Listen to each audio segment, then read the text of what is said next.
예, 오늘도 새벽 예배 함께 하시는 모든 분들에게 하나님의 은혜와 또 사랑과 축복이 넘쳐나기를 주님의 이름으로 축원합니다. 이 시간 함께 은혜 나누실 말씀은 룻기서 3장 10절 말씀입니다. 룻기 3장 10절 말씀입니다. 예, 함께 말씀 합독하겠습니다. 가로되 내 딸아 여호와께서 내게 복 주시기를 원하노라. 내가 빈부를 물론하고 연소한 자를 쫓지 아니하였으니 너의 베푼 인애가 처음보다 나중이 더하도다. 아멘. 예, 우리가 룻기서를 읽으면서 어떤 생각을 하게 되냐면은 율법대로 사는 삶, 하나님 말씀대로 사는 삶이 이토록 아름다울 수 있을까? 어떻게 보면은 굉장히 딱딱하고 이렇게 지루할 수도 있는 그런 율법이라고 하는 그런 하나님 말씀을 이 구약 시대 사람들이 지켜내는 일에 있어서 이렇게 아름답게 그 이야기가 전개될 수 있을까라는 그런 생각을 해보았는데, 그러한 하나님 말씀을 지키는 그 이면에 무엇이 있기 때문에 그렇게 아름다울 수 있느냐? 바로 인애, 쭉 말씀을 드렸던 헤세드, 하나님의 자비, 긍휼, 은혜와 사랑, 이렇게 표현할 수 있는 하나님이 가지고 있는 그 아가페적인 인간의 사랑하고는 전혀 차원이 다른 그러한 사랑이 그 이면에 흐르고 있기 때문에 이 룻기서가 굉장히 아름답게 보여지고, 또 하나님 말씀대로 행하는 자들의 그 모습들이 굉장히 은혜스럽게 보이는 이유가 바로 그 가운데 하나님의 그 은혜와 자비, 긍휼, 여기는 이제 오늘 3장 10절에는 바로 인애라고 하는 말을 쓰고 있습니다. 그 헤세드라고 하는 하나님의 인애가 흐르고 있기 때문에 이 모든 장면들이 아름답게 보여지는 것입니다. 오늘날 우리들도 하나님을 사랑하는 자가, 주님을 사랑하는 자가 그 계명을 지킬 것이다 라고 말씀하고 있습니다. 그러므로 우리가 하나님 말씀대로 산다라고 하는 것은 그냥 내가 행동으로 그것을 그냥 무감각하게 옮기는 것이 아니라 그 가운데 분명한 것이 어떤 것이 있어야 되느냐? 바로 주님을 사랑하는 그 사랑의 마음이 있을 때 우리가 계명을 지키는 것이, 룻기서를 읽으면서 정말로 이 이야기가 아름답다, 은혜스럽다 라고 느낄 수 있는 것처럼 우리의 삶도 하나님 보시기에 이렇게 아름답게 또 은혜롭게 보일 수 있게 하기 위해서는 그 가운데 주님을 사랑하는 그 사랑이 그 이면에 있어야지만이 우리의 모든 말씀대로 사는 행동이 아름다울 수 있고 다른 사람들에게 은혜를 끼칠 수 있는 것입니다. 늘 우리가 하나님 말씀대로 살아갈 때 그 이면에 주님을 사랑하는 그 뜨거운 그 사랑이 넘쳐나시길, 그 가운데 하나님의 그 인애라고 하는 헤세드, 그 성품이 넘쳐나기를 주님의 이름으로 축원합니다. 룻기서는 정말로 절망 가운데 있던 그 나오미의 그 가족이 모압으로 가서 완전히 모든 것을 다 잃고 다시 돌아올 때 절망 가운데 있었습니다. 그러나 그 가운데서 룻이라고 하는 그 며느리가 믿음을 보이면서 나오미와 함께 오게 되었고, 베들레헴으로 와서 이제 여러 가지 상황들이 전개가 되는데, 그때 뜻하지 않게 이 보아스라고 하는 그런 사람을 만나면서 희망을 보게 됩니다. 그 희망을 보게 된 나오미가 정신을 바짝 차리면서 그때부터 적극적으로 이제 하나님의 일을 이루기 위해서 계획을 세우게 됩니다. 그 계획이라고 하는 것이 사람의 생각도 아니고, 또 이것은 하나님 말씀을 이루고자 하는 그런 생각들이었기 때문에 반드시 하나님께서 역사하실 것이다 라는 그런 믿음을 가지고 나오미가 모든 일들을 하나님의 뜻대로 이루어지기를 계획하는 그런 모습들이 나오게 됩니다.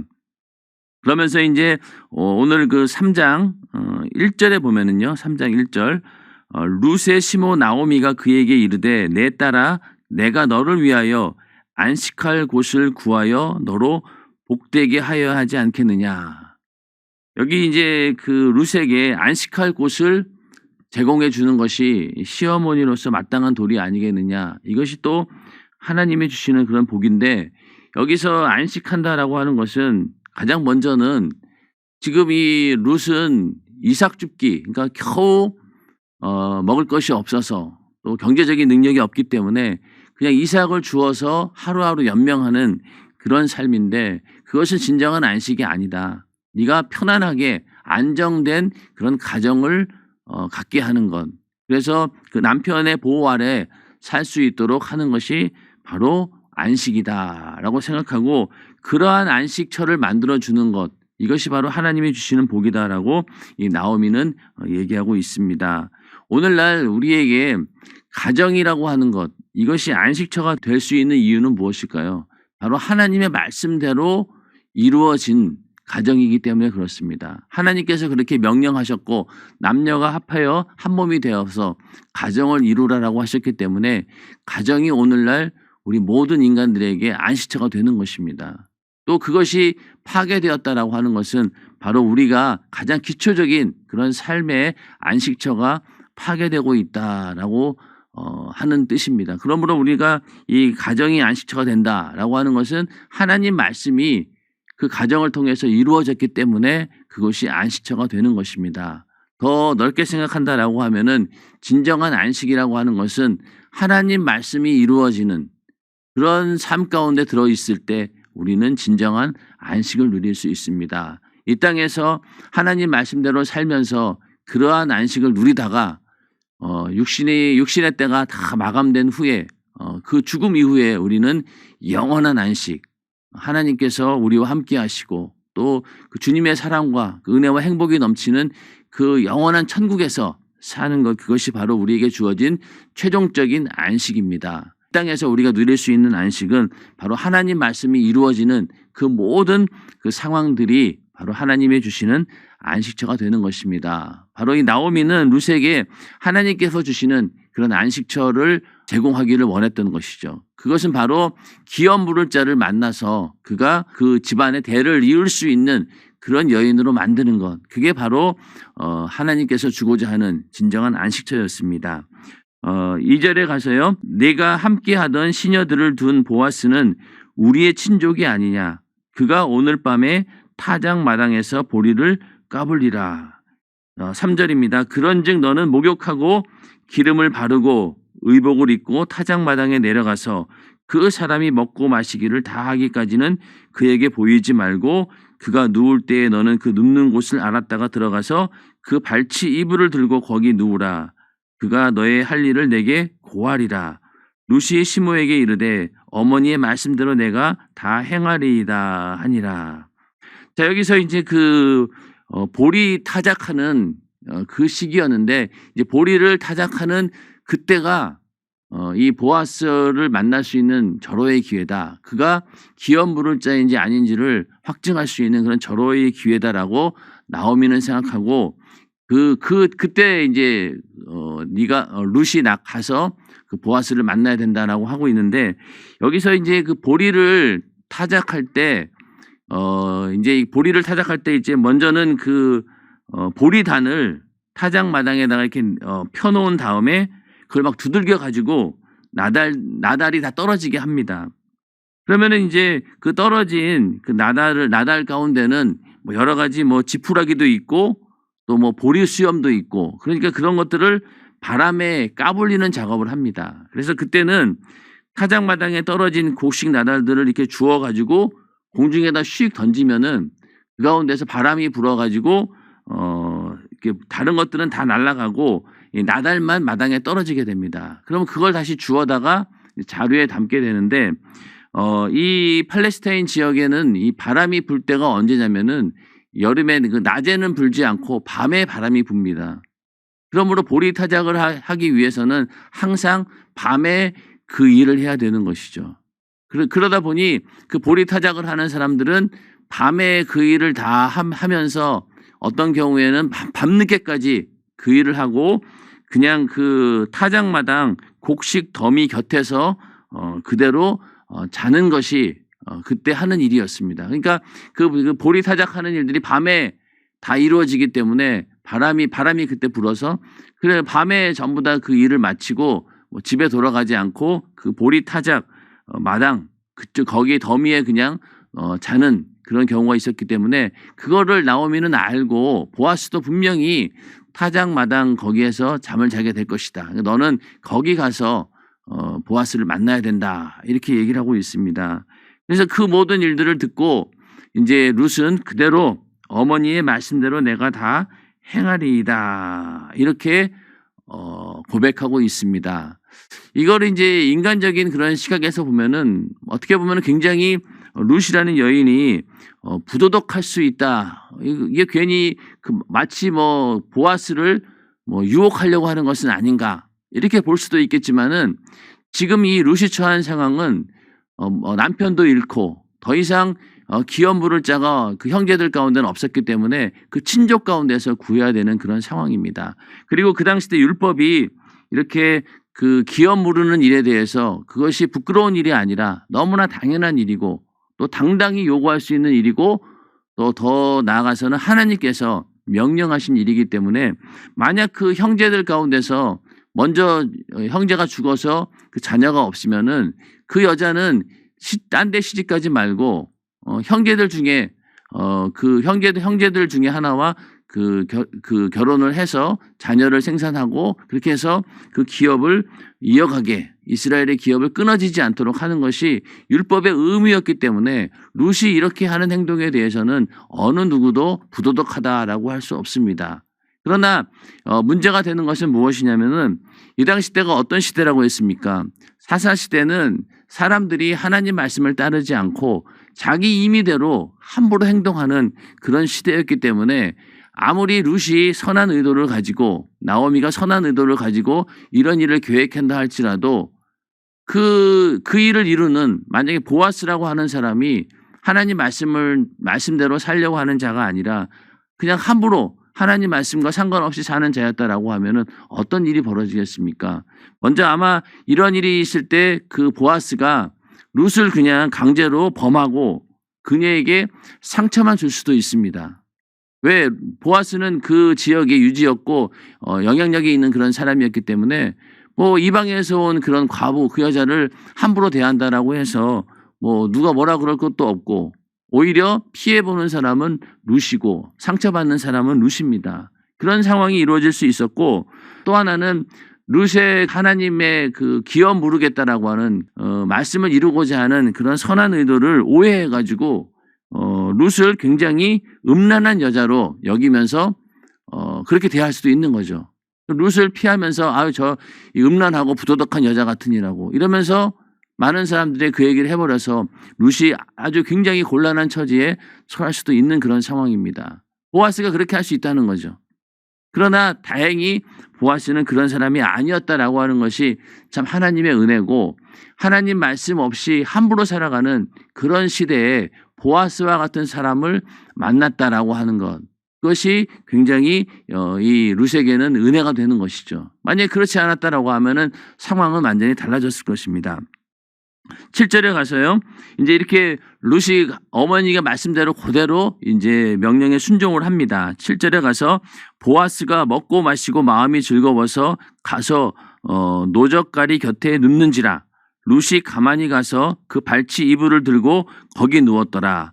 밤중에 그 사람이 놀라 몸을 돌이켜 본즉 한 여인이 자기 발치에 누웠는지라.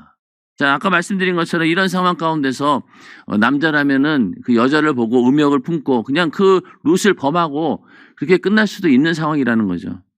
깜짝 놀라서 이제 보아스가 이제 그런 상황이었는데 9절에 가서 가로되 네가 누구뇨 대답하되 나는 당신의 시녀 룻이오니 당신의 옷자락으로 시녀를 덮으소서 당신은 우리 기업을 물을 자가 됨이니이다. 자, 이 룻의 입장에서는요.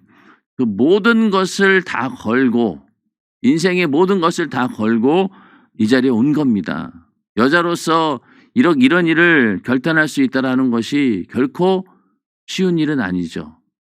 기업 물을 자라고 하지만은 이렇게 과감하게 행동할 수 있는 것은 바로 하나님 말씀을 의지했기 때문인 것이고 그 말씀에 의지해서 자기의 모든 것을 걸고 하나님 말씀을 선택한 겁니다. 처음에 그 룻이 나오미를 쫓아오겠다라고 했을 때 어떤 믿음을 가지고 왔습니까? 어머니가 믿는 그 하나님을 나도 믿고 신뢰하고 따르겠습니다라는 그런 믿음을 가지고 함께 베들레헴으로 온 것입니다. 그 다음에 지금 이 보아스의 그 은혜를 잊기 위해서 그 안으로 이렇게 들어가려고 했던 그 침소에 들어가서 누워 있는 이 룻의 심정은 어떻겠습니까? 이거는 정말로 인생 일대의 어떤 마치 모든 것을 여기다가 건 거죠. 이게 잘못되면은 그냥 끝인 거예요. 그러니까 거기서 이 룻은 자기의 모든 그런 것을 걸고 믿음을 가지고 행동에 옮긴 것입니다.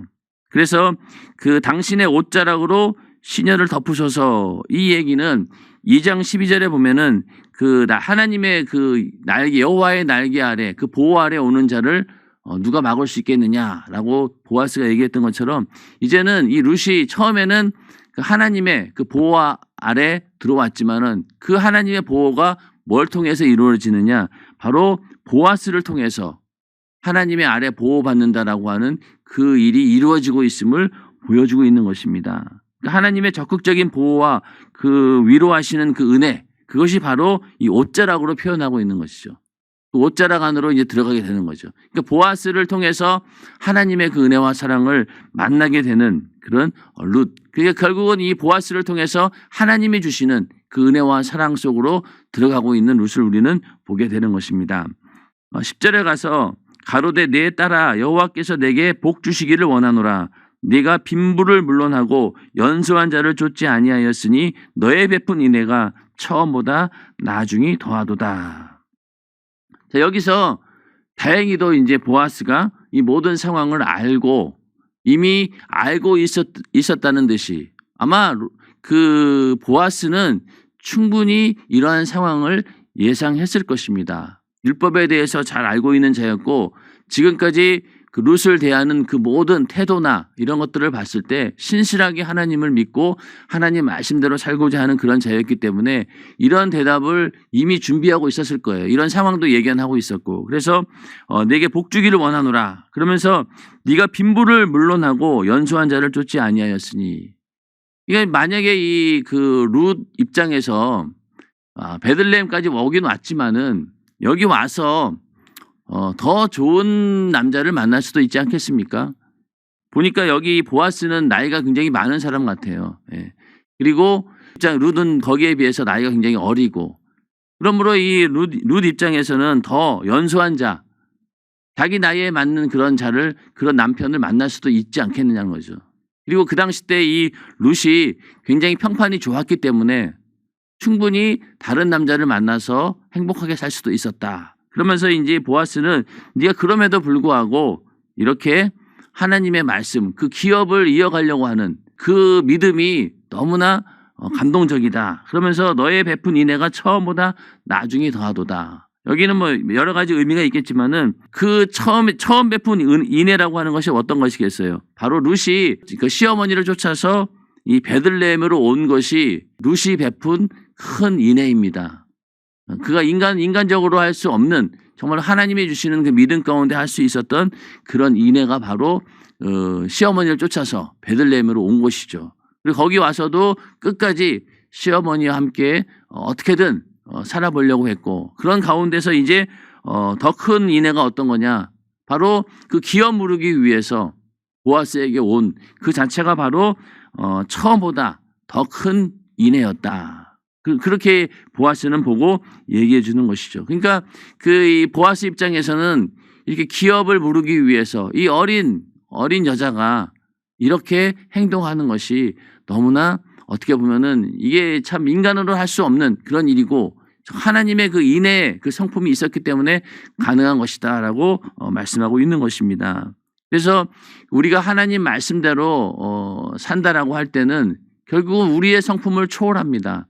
우리의 인성 자체는 정말로 쓸데기 없고 우리의 모든 성품 가운데서는 죄밖에 드러나는 것이 없는데, 우리가 하나님 말씀과 함께 할 때 그 말씀으로 거듭나고, 또 우리가 그 하나님의 은혜와 사랑으로 거듭난 이후부터는 어떻습니까? 우리의 성품이 예전에 우리가 가지고 있던 그런 성품이 아니라 바로 하나님께서 주시는 그 성품으로 새롭게 만들어지는 것처럼 우리 안에도 그렇게 하나님의 은혜 안에 있을 때 우리의 성품도 온전히 하나님의 성품을 닮아서 나오는 것입니다. 늘 우리의 삶 가운데 이러한 룻이 행했던 그런 하나님의 성품, 그 인애가 우리 안에도 넘쳐나서 모든 사람들에게 은혜를 끼치고 또 그들에게 사랑을 나눠주고 그로 인해서 그들 모두가 정말로 하나님은 살아계시는구나, 하나님은 사랑이시구나라는 그런 은혜를 얻을 수 있도록 우리의 삶 가운데 이러한 룻이 행했던 그런 인애가 넘쳐나기를 주님의 이름으로 축원합니다.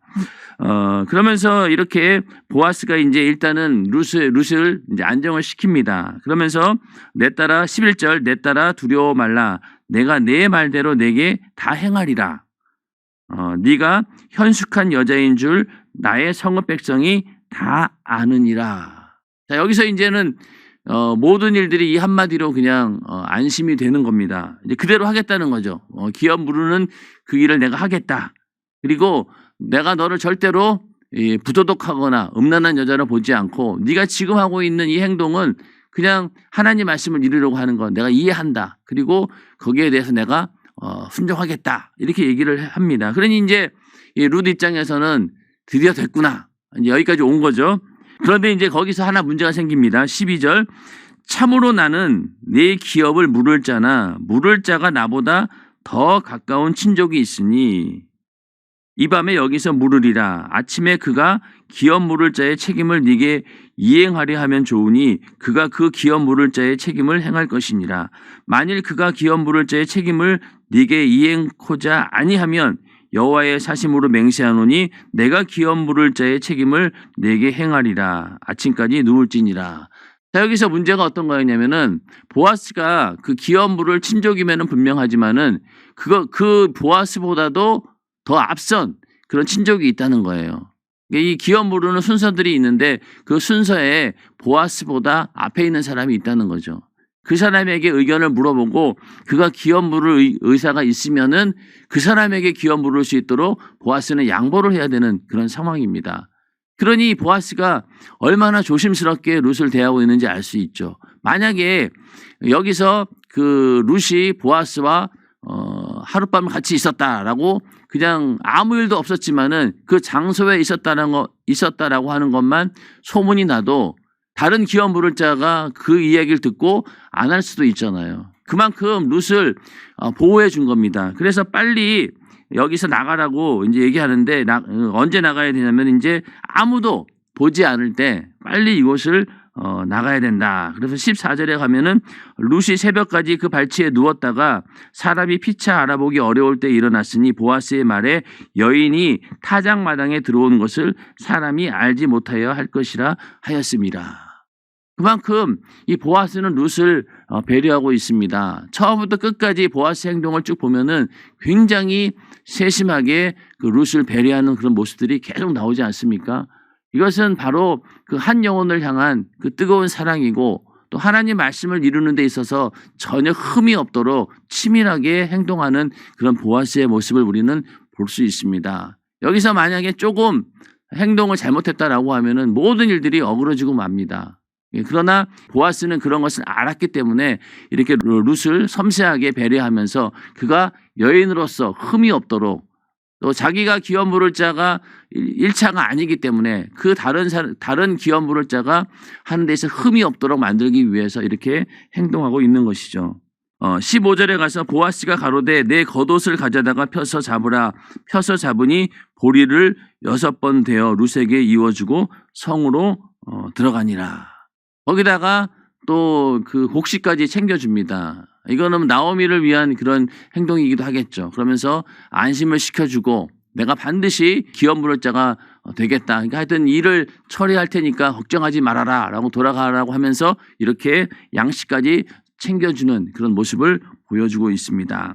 자, 그래서 이제 그 룻도 집으로 돌아왔습니다. 16절에 룻이 시모에게 이르되 그가 가로되 내 딸아 어떻게 되었느냐? 룻이 그 사람의 자기에게 행한 것을 다 고하고 가로되 그가 내게 이 보리를 6번 대어주며 이르기를 빈손으로 네 시모에게 가지 말라 하더이다. 자, 여기서 이제 얼마나 나오미가 궁금했겠습니까? 예. 이제 나오미가 절망 가운데 있다가 베들레헴에 와서도 '도대체 희망이 없구나.'라고 그런 절망 가운데 있을 때 이 보아스를 만났다라는 얘기를 듣고 그가 바로 기업 물을 친족이라고 하는 사실을 발견하는 순간부터 일사천리로 나오미는 일을 진행합니다. 왜냐면은 보리타작이 끝나고 추수가 끝나고 나면은 보아스가 그곳에 계속 머문다는 보장이 없어요. 그렇기 때문에 빨리 이 일을 처리하려면은 보리타작 끝나는 그 시기에 다 끝내야 되는 거예요. 그러니 나오미는 그 일을 일사천리로 막 진행을 한 겁니다. 그러니 그 결과가 얼마나 궁금했겠습니까? 그랬더니 다행히 이렇게 보아스가 곡식까지 챙겨주면서 18절에 그러니까 다 이제 얘기를 한 거예요. 그러면서 이에 시모가 가로되 내 딸아 이 사건이 어떻게 되는 것을 알기까지 가만히 앉아 있으라. 그 사람이 오늘날 이 일을 성취하기 전에는 쉬지 아니하리라. 자, 이제 모든 일들은 하나님께 맡겨진 겁니다. 이제 인간이 할 수 있는 노력은 다 한 거예요. 나오미도 그렇고 룻도 그렇고 보아스도 일단은 할 수 있는 행동을 이제 다 했는데 남은 게 뭡니까? 보아스가 남은 행동이 남은 거죠, 이제는. 그가 그 자기보다 앞선 그 기업 물을 자를 찾아가서 그 의도를 물어보고 그가 룻을 취하겠느냐 안 하겠느냐 거기에 결정에 따라서 이제 루아스가 할 수 있는 거기까지인 거예요. 그 일이 이제 4장에 가서 이루어지게 되는데 여기서 이제 그 사람이 오늘날 이 일을 성취하기 전에는 쉬지 아니하리라. 그러니까 하나님께서 보아스를 통해서 그 일을 이루실 것이다라고 하는 믿음의 고백이죠.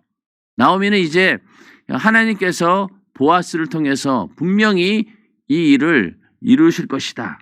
그러기 전에는 절대 쉬지 않을 것이다. 그런 믿음을 가지고 확신하고 있다는 겁니다. 나오미의 믿음이 이제는 거의 완전히 회복이 된 거죠. 하나님께서 일하실 것이다라고 하는 확실한 믿음을 가지고 이제 기다리라는 겁니다. 우리가 어떤 일을 위해서 기도하고 하나님께 간절히 간구하고 하나님의 뜻이 이루어지기를 기도했다라고 하면은 우리는 믿음으로 기다려야 합니다. 그것이 바로 인내함이죠. 그러면서 그 기다리는 동안 어떤 마음을 가져야 되겠습니까? 하나님께서 쉬지 않고 이 일을 이루신다.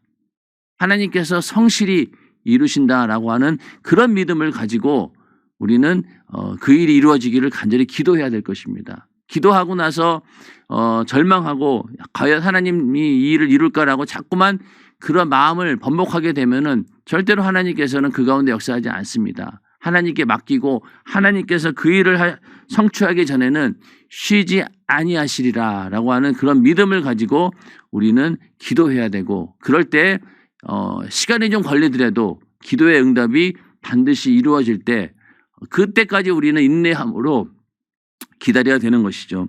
룻과 나오미도 하나님께서 그 일을 이루실 것이라는 그런 믿음을 가지고 이제 기다려야 되는 겁니다. 그 기다림의 결과가 이제 4장에 나오게 되죠. 어떤 결과가 되었습니까? 결국은 좋은 결과가 이루어졌습니다. 그들이 원하는 대로 되었다는 거죠. 그래서 우리가 아무리 내가 원하는 뜻이 있다 할지라도 우리는 잠잠히 하나님의 뜻을 기다려야 됩니다. 그것이 우리의 의무이죠.